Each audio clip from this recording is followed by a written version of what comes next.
Oi, meus chuchu, como é que vocês estão? Vocês estão bem?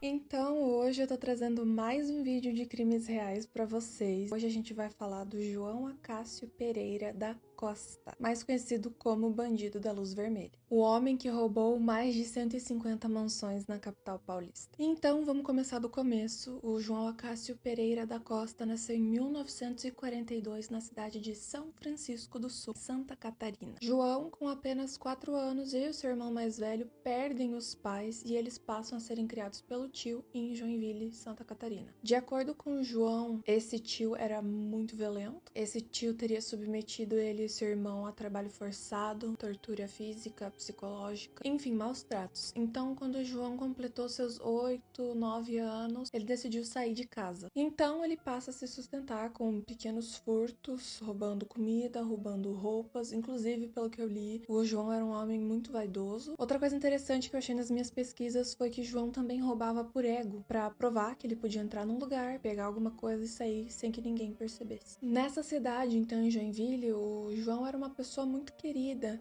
tanto pela população quanto pelos policiais, que inclusive, ao invés de mandar ele para um centro juvenil ou algo assim, davam conselhos para ele e até encobriam algumas das suas ações. Porém, o João tentou se reabilitar e na tentativa de se reabilitar, ele trabalhou em 2 tinturarias, mas ele foi demitido das 2. Na primeira, porque foi pego beijando a filha do patrão, e na segunda vez ele foi visto usando o terno de um cliente, num cinema. Então vamos falar de como essa vida de crimes começou. Primeiro, ele se muda para Curitiba, no Paraná, e no início dos anos de 1960 ele vai para São Paulo e se instala na Baixada Paulista. É nesse período que João Acácio começa a arquitetar seus crimes. Então ele viajava até a capital e promovia furtos a mansões e residências de luxo. A mídia já apelidou João Acácio Pereira da Costa de muitas coisas, dentre elas monstro mascarado, zorro dos pobres, misterioso tarado e criminal maconheiro. Boa parte da população temia e tinha aversão à imagem do bandido da luz vermelha. Porém, outra parte da população dizia que ele era apenas mais um brasileiro à toa na maré da última etapa do capitalismo. João Acácio era um homem muito meticuloso. Antes de tomar qualquer decisão, ele viajava até a capital para estudar o território. Então, saber onde os ricos moravam, locais para fuga, pontos estratégicos, possíveis esconderijos. Então, os roubos às mansões eram bem arquitetados. Ele estudava bastante antes de cometer esses crimes. Agora eu vou contar uma história que aconteceu pouco tempo depois de ele chegar em São Paulo. Chegando na capital paulista, ele teria deixado seus pertences dentro de uma banca e saído para procurar trabalho. E quando ele voltou, os seus pertences não estavam mais lá, inclusive o dinheiro que ele tinha para viajar. Ele conseguiu emprego em alguns lugares e ele acabou se envolvendo com um homem chamado Nelsinho, que era um garçom. E esse homem fazia de tudo para sustentar João, que era muito abusivo e violento com ele. Depois de um tempo, João abre uma banquinha na Praça da Sé para vender os itens roubados. A maioria das coisas que ele vendia nessa banquinha eram radinhos de pilha e correntes de ouro. Em 1965, num restaurante na Avenida Brigadeiro Luiz Antônio, João conhece um contato. Esse contato, apresenta para João um esquema de desmanche de carros. O João só precisaria viajar até o Rio de Janeiro, de ônibus ou de táxi, e voltar para São Paulo para o desmanche. Lembra que eu comentei que o João era um homem vaidoso? Pois muito que bem. Ele começa a ganhar então um pouco de dinheiro com esse negócio do desmanche. E já começa a ostentar, gente, comprando roupas com cores vibrantes, perucas. Inclusive, ele comprou uma guitarra que ele levava nas costas. Inclusive, nas baladas que ele ia, nas noitadas, né, na Baixada Paulista, ele chegava a mentir que tocava numa boate. O esquema de desmanche de carros não durou muito tempo. Em 1966, ele foi desmontado pela polícia. E isso aconteceu enquanto João ainda estava no Rio. Então, quando ele voltou, já não tinha mais nada. E ele decidiu, então, vender o carro que ele tinha roubado e se sustentar com esse dinheiro. Nessa época, ele não estava mais com o Nelsinho e ele resolveu ficar num hotel chamado São Carlos. Porém, num dado momento, obviamente, seu dinheiro acaba. Um dia, num bar, enquanto ele oferece seu relógio em troca de um prato de comida e refrigerante, um homem então chega nele e propõe um trabalho para ele. E foi então no dia 6 de março de 1966 que João Acácio Pereira da Costa assalta sua primeira mansão. De acordo com as pesquisas que eu fiz, o João gostava de deixar 3 ou 2 ações programadas e ele ainda encarava os ataques como um roteiro de filme. Se sabe que nos seus primeiros ataques ele procurava acalmar as vítimas, mas conforme o tempo foi passando ele começou a ficar bem violento. João Acácio preferia atacar atacar entre as 4 e as 6 da manhã, já que as patrulhas policiais relaxavam e a probabilidade de ter alguém acordado dentro das casas era bem pequena. Esse foi um detalhe que eu achei muito peculiar. Antes de agir, ele se vestia com roupas que lembravam os ídolos dele, então Roberto Carlos ou Erasmo, e se perfumava, pegava um táxi e ia até a capital. Ele se dirigia até a casa escolhida e se houvesse algum animal, então algum cachorro, ele usava um algodão com clorofórmio para dopar os animais e desligava a energia da casa. No início, além de ele procurar acalmar as vítimas, ele era muito mais rápido nos seus ataques, então ele entrava na mansão, pegava o dinheiro, pegava as joias e saía bem rápido. Porém, com o passar do tempo, ele começou a ficar muito mais violento e passou a deixar bilhetes para a polícia, então provocando a polícia. Ele ficou conhecido como assaltante, mas ele também matou e estuprou muitas das suas vítimas. Foram ao todo mais de 150 assaltos, 2 homicídios, 2 latrocínios, que seria o roubo que tem por resultado a morte, 7 tentativas de assassinato e mais de 100 estupros. Como eu falei no início, o João Acácio recebeu vários apelidos durante a trajetória dele e eu vou falar alguns deles agora. A imprensa já chamou o João de Homem Macaco, porque na época ele utilizaria um macaco de carro para abrir janelas, enfim, destravar as janelas, e nessa época também ele era bem mais sutil com os assaltos dele, ele procurava não acordar as vítimas dentro das casas. Ele também ganhou o apelido de bandido incendiário, porque ele percebeu que poderia lucrar mais com os roubos se as vítimas não estivessem dentro das casas,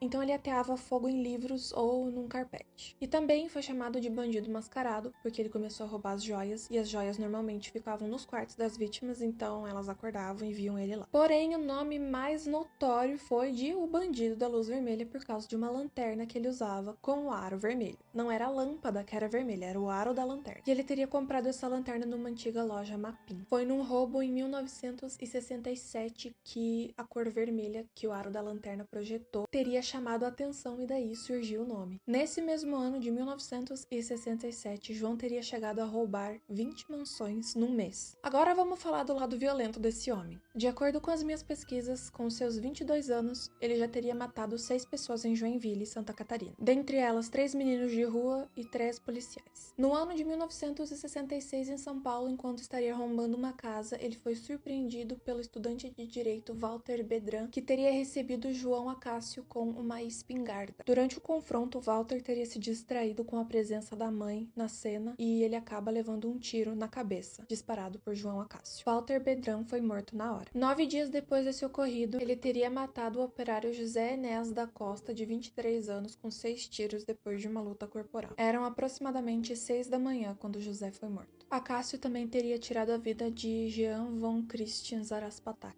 em 7 de junho de 1967, após uma troca de tiros na residência do Jardim América. E depois, em 6 de julho do mesmo ano, foi a vez do vigia noturno José Fortunato, que foi morto após tentar impedir o bandido da luz vermelha de entrar numa mansão do Ipiranga. Durante os assaltos, num espaço de pouco mais de um ano, ele estuprou 100 mulheres. De acordo com os processos policiais, ele teria distorcido as histórias com essas mulheres, ele teria inclusive uma visão muito distorcida do que teria acontecido. Ele afirmava que prendia os homens no banheiro e fazia fuque-fuque com as mulheres que estariam apaixonadas por ele, mas era tudo mentira, invenção da cabeça dele. Sim, ele usou a palavra fuque-fuque. De fato, João mantinha contato com garotas de programa, mas ele só conseguia ficar com mulheres, manter relações sexuais com mulheres se fosse a força. Cá entre nós não é relação sexual, é violência. Porém, João Acácio era abusivo de qualquer forma, inclusive com seus relacionamentos com homens. Agora vamos falar do começo do fim. Aconteceu quando ele atirou numa granfina de 20 anos. O nome dela era Ingrid Assad e ela fazia parte de uma das famílias mais ricas na época.